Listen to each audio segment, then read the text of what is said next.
Hello.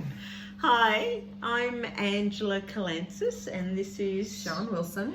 And we're here as part of our little project at the moment. We're still calling it Brain Injury Support, Education and Awareness. A few changes in that coming. We're here to talk to you about... Well, it's our vlog number 5. Five. Five. Yeah. Vlog 5. What we've been up to. Yes. I'm looking very glamorous today, as you can tell. We had a huge weekend, both emotionally and physically and mentally last weekend. It was one of the most amazing experiences that I've had. It was beautiful. Met up with Well, we collected. Collect. Along the way, we went on a road trip. We did a little road trip. It was a very quick road trip, but a very long road trip. Next time it will go for a few more days. But we collected a friend of mine, Amy.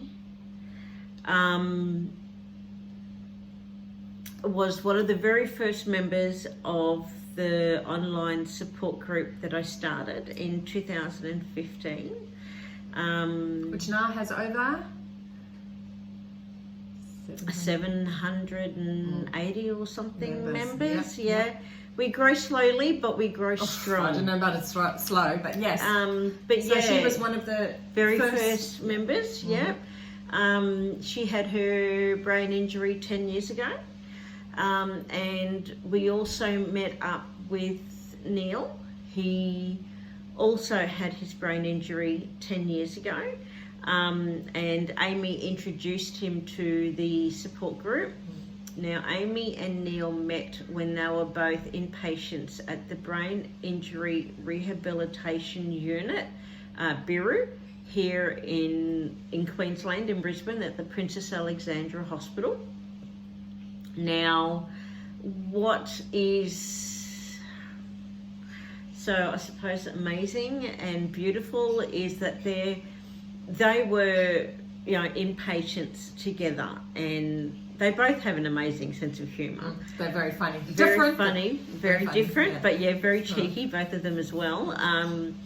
And we had a lot of fun. We did. Over the 2 days. Oh my God, a lot of laughs were had. But they had a really strong friendship at BIRU, and that friendship has continued very long distance. Mind you, they're only two and a half hours away from each other. And this weekend it was the first time they physically saw each other since leaving BIRU 10 years ago. And that floored me. That was just, it was beautiful, wasn't it? And it was just great in that it was really fun to watch them. And like the four of us together, it was just laugh after laugh. And lots of, what did you say before? Open and raw conversations. Yeah, very much so. Yes, there were a few tears along the way as well as the laughter, but it was a great weekend. Especially the next morning when we took Amy into the sea, the tears of joy. Yeah. There were tears of frustration too. Oh, much so. Getting her into the sea for the first time since her brain injury was epic. Now, for someone like me, the sea is my soul. The sea is what recharges me. The sea is what, to me, it's just, it's my lifeline. And Amy also loves the beach and loves the sea. Oh, she loves it. And it was 10 years since she lives 2.5 hours away from the beach, and it was the first time in 10 years that she had been in the ocean, and we got her into the ocean and she lay in the water. And those that know me know how anal I can be about sunscreen. All three of us got so badly burnt. I'm still peeling. We were Amy, very naughty. We just once we were in, there was no way you were getting us out. No, and we just floated in the shallows. And the conversation that we had, I just didn't even think about sunscreen. Didn't even come into my orbit. It was so bad. Poor Amy. I'm sorry, Amy. I really am. But in saying that, it was just, it was amazing. It was so heartwarming. It was. I can't wait to do it again. We are going to do another trip, and it's going to be a longer trip. I don't know how Neil's going to handle having 3 women staying with him in his unit, but he just got to. He seemed to think he would love it. Yeah, I reckon. I reckon he'd love it. Yeah. But yeah, it was a wonderful weekend. It really was exhausting. Poor Sean drove it all, but yeah, it was exhausting, but so, like, I used the phrase yesterday with a girlfriend of mine, it was soul filling. It was. Oh, that's a good way of describing it. Yeah. It was so beautiful. Just tears of joy. Yeah, very much so. So a lot of it I could not share with you, and that's because it's not my story to tell.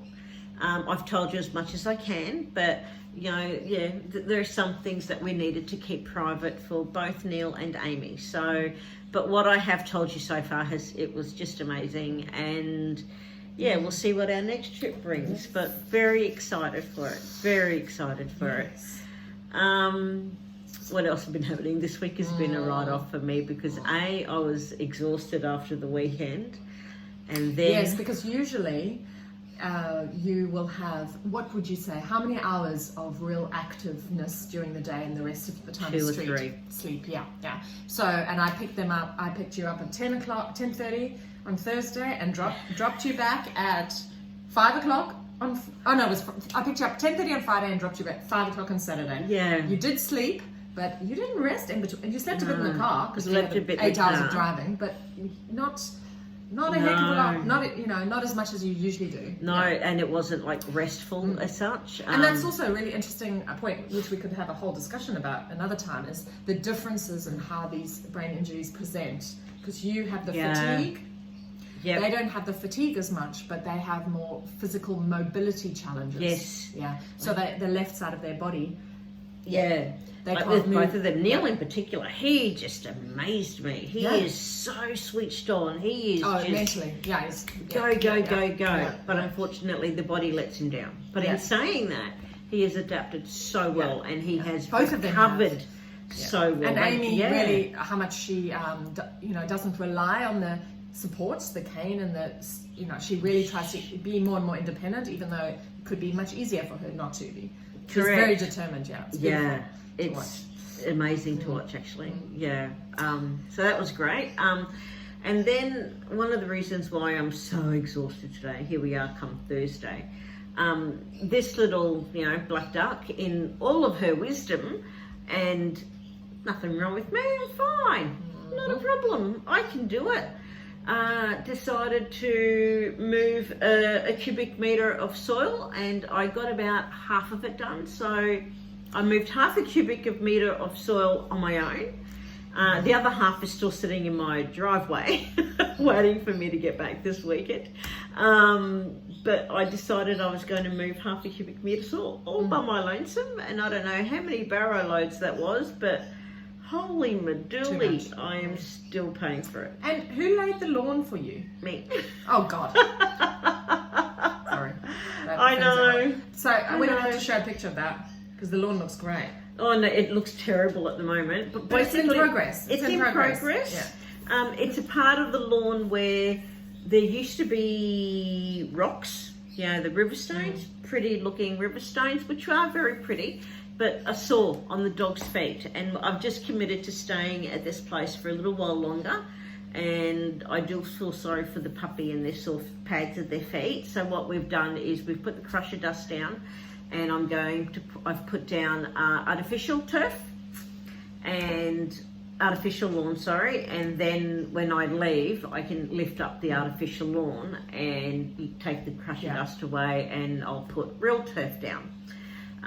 for the next people that move in. Yeah. But yeah, so I will put a photo up. It's part 1. Next stage is to get the roller, spread some more dirt out and get the roller out, even it out, and then I'll put the turf back down. I YouTubed it. I've got to put the AstroTurf back down, and then I've got to meet it up, and then there's sticky sided tape that I've got to put down to tape the edges, and nails that I put around the edging to hold it all in place. Very good. Excellent. Yeah, it's not going to be 100% perfect, but it's not meant to be long term either. Just enough so that the dogs have got somewhere to lie on. So, excellent. Great. But I'm exhausted. Yeah, so time to say goodbye. Yes. So please subscribe, like, share with everybody. All of that stuff. Yeah. Yes, please. And if there's anybody who either has a brain injury themselves that you feel could benefit from watching us, or can ask us some questions, or anything we could help with, as well as carers, support workers, allied health professionals, please let them know about our channel and what we're trying to do, which is to support brain injury survivors, the community, raise awareness and educate more people about what how you live and how not just how I live, it's about the brain injured community as a whole.